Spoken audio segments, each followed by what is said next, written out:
দীপা পুজোয় বসে জয়কে বলে উর্মি আসলো না। জয় বলে ওকে অনেক বলেছি, কিন্তু ও আসবে না। দীপা বলে আমি একবার ওর কাছে যাচ্ছি। জয় বলে কোনো লাভ নেই, ও আরো রাগারাগি করবে। পাঁচতে কোনো যাবারে কি থেকে যে কি হয়ে গেল, মেয়েটা কাল থেকে খায়নি পর্যন্ত। সেই মুহূর্তে রত্নাদেবী এসে এই কথাটা শুনতে পেয়ে দীপাকে বলে খায়নি মানে কি হয়েছে? তুই তো বলেছিলি সব ঠিক আছে। দীপা বলে তুমি একটু শান্ত হও, চলো পুজোয় বসবে, আমি উর্মিকে ডেকে আনছি। রত্নাদেবী বলে তোকে যেতে হবে না, আমার মেয়ে তো, আমি বুঝিয়ে আনবো।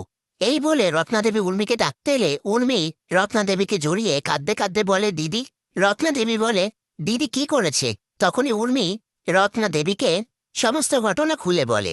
সব কথা শুনে রত্নাদেবী বলে তুই তোর অধিকার কিছুতেই ছাড়বি না, যা পুজোয় বসবি, তৈরি হয়ে আয়। এই বলে রত্নাদেবী উর্মিকে পুজোর জায়গায় নিয়ে আসে।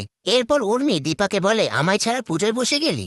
এই বলে দীপাকে হাত ধরে টেনে তুলে এনে বলে তুই সবসময় নিজে জিতে আমায় হারিয়েছিস, আমি তো তোর সাথে এরকমটা কোনোদিনও করিনি। এই বলে পাশ থেকে সূর্য বলে তুমি আবারও ভুলে গেলে যে দিদির সাথে কিভাবে কথা বলতে হয়? তোমার রাগ হয়েছে তার জন্য তুমি এরকম ভাবে কথা বলবে? এ কথা শুনে রত্নাদেবী সূর্যকে কথা শোনাতে থাকলে ঠিক তখনই রূপা বলে আমার মা বাবাকে একদম কিছু বলবে না। রত্নাদেবী বলে তোর জন্য সমস্ত গন্ডগোল, এর থেকে যখন হারিয়ে গিয়েছিলি তখন সবাই অনেক বেশি শান্তিতে ছিল। এরপর দীপার কাছে যেতে চাইলে উর্মি বলে তুই আমার কাছে থাক। এই নিয়ে সবার মধ্যে বিবাদ শুরু হয়। তারপর সূর্য বলে এখানে থাকলে শুধু অশান্তি বাড়বে, এর থেকে বরং আমরা সবাই বাইরে যাই। এই বলে সবাই মিলে বাইরে চলে গেলে উর্মি দীপকে বলে খুব মাসি মাসি করতে শিখেছিস, তুই একবার বাইরে পা দিয়ে দেখ, একটাও মার বাইরে পড়বে না। তখনই রূপা এসে দীপের হয়ে কথা বললে উর্মি বলে তুই কেন মাঝখানে কথা বলছিস? এই ধাক্কাধাক্কিতে উর্মি আগুনের ওপর পড়ে যায়।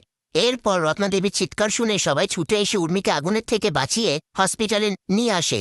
আর রূপাকে দেখে বলে তুই আমার মেয়েটাকে মেরে ফেলতে চেয়েছিলি। এই বলে রূপাকে দোষারোপ করে একটা থাপ্পড় মারে।